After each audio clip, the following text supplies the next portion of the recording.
নমস্কার বন্ধুরা, আজকে আমি রুই মাছ বানিয়েছি দুপুরে। তো এইখানে রুই মাছগুলো আমি ভালো করে ধুয়ে নিয়েছি। আর রুই মাছ আমি বানাবো কচুরমুখী দিয়ে। তো কচু দিয়ে আমি মাছ খেতে খুবই পছন্দ করি। আপনারা কে কে পছন্দ করেন কমেন্ট বক্সে জানাবেন।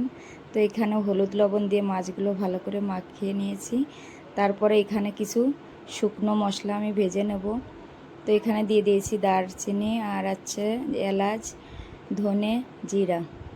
তো এইগুলো আমি লাল লাল করে ভেজে তারপরে নামিয়ে নেব।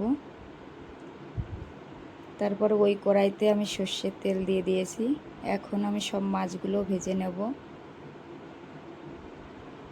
আজকে বাজার থেকে মাছগুলো এনেছিলাম, খুবই তাজা ছিল মাছগুলো, আর খেতেও খুব সুন্দর হয়েছে। তো এইভাবে করে আমি মাছগুলো সব ভেজে নেব। তো বন্ধুরা, আমার এই কড়াইটি নিয়ে একজন কমেন্ট করেছে যে এত কালো কড়াইতে কেন ভিডিও বানাও, কিন্তু বিশ্বাস করেন এই কড়াইতে আমার মাছ মাংস খুবই সুন্দর হয়। এর জন্য আমি এই কড়াইতে বানাই। আর অল্প তেলেই মাছ মাংস হয়ে যায় আমার বানানো। তো এইভাবে করে মাছগুলো আমি সব ভেজে নিয়েছি। আর আপনারা আমার ভিডিওটি কোন জায়গা থেকে দেখছেন অবশ্যই কমেন্ট করে জানাবেন। তো মাছ দেখেন ভাজা হয়ে গেছে। আমি ওই তেলে এখন দিয়ে দেব দুটো শুকনো লঙ্কা, দুটো তেজপাতা আর কিছুটা জিরা। তো এইভাবে জিরা দিয়ে সবগুলো একটু ভেজে নিয়ে তারপর আমি সিদ্ধ করে রেখেছিলাম কচুরমুখীগুলো।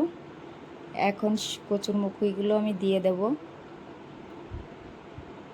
তো ভাজা মাছ একদিকে হয়ে গেছে, এখন কচুরমুখীগুলো আমি এইভাবে দিয়ে দিয়েছি। এখন দিয়ে দেব কাঁচা লঙ্কা, চিড়ে রেখেছিলাম কাঁচা লঙ্কাগুলো। তারপরে দিয়ে দেব এখানে মশলা।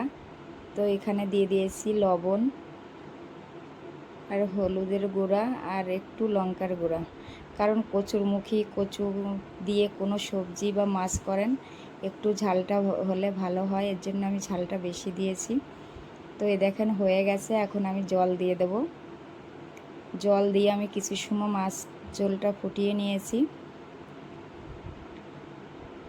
তো এই দেখেন হয়ে গেছে। এখন আমি ভাজা মাছগুলো দিয়ে দেব। তো আজকে মাছের ঝোলটি খেতে খুবই সুন্দর হয়েছিল।